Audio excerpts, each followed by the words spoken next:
try to get picked on or humiliated in public. Oh, you're Jewish. Ooh, look at them, they're Jewish. Because you could tell because of that star on their clothing, okay?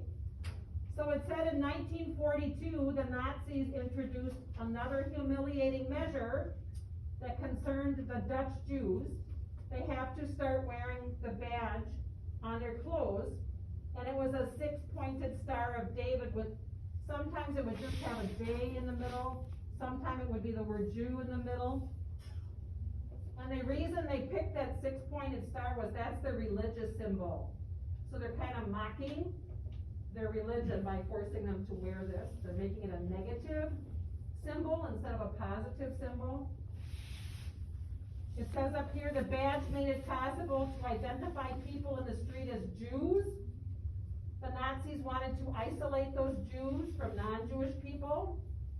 Not wearing your badge, you would be punished. You could even be sent to the concentration camp if you didn't wear your badge on your clothes. The Jewish people had to buy 4 of those badges for each person, and they had to pay 4 cents at the time for that badge. So not only did they have to wear it, they were forced to spend their own money to buy those, okay? Children, the age of 6 and older, also had to wear them. And altogether, 569,355 yellow badges were bought and distributed to Jewish people. And there is Anne's diary. Remember I told you while she was in hiding, she wrote in her diary.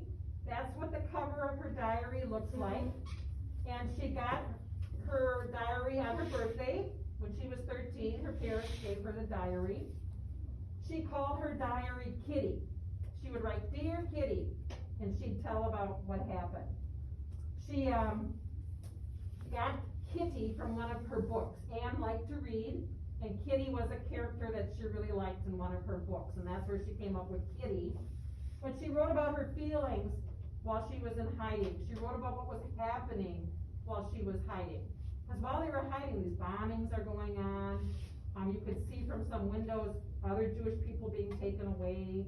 She wrote about all that in this diary, okay? This is her sister, Margaret, okay? She's a couple years older than Anne. And Margaret, received what they call a call-up paper, a deportation paper, and they wanted to send Margaret to the concentration camp. Well, her parents, of course, they were not going to let that happen to their daughter. And they knew that she would be arrested and they would just come and get her. They knew that. So her parents, Otto and Edith, they planned to go to hiding. And Mr. Frank was in his business upstairs. There's an attic with like 3 or 4 rooms. He had been supplying that with bedding, with food, with dishes, because he knew that sometime this might happen. So he had been planning for that. So they left, and then they told people, we're going to Switzerland, we're leaving, we're getting out of here. They really didn't do that, they just went into hiding. And they had to go into hiding because they didn't want Margaret to be sent to the concentration camps, okay? And this is an example over here of kind of what a call-up notice or a call-up paper looks like. And there's it's written in German here, and then it's written in here. And it kind of says in English, with the start of World War II, the Reich Security Main Office, which plays a leading role in organizing the genocide or the deportation. This one was for a gypsy.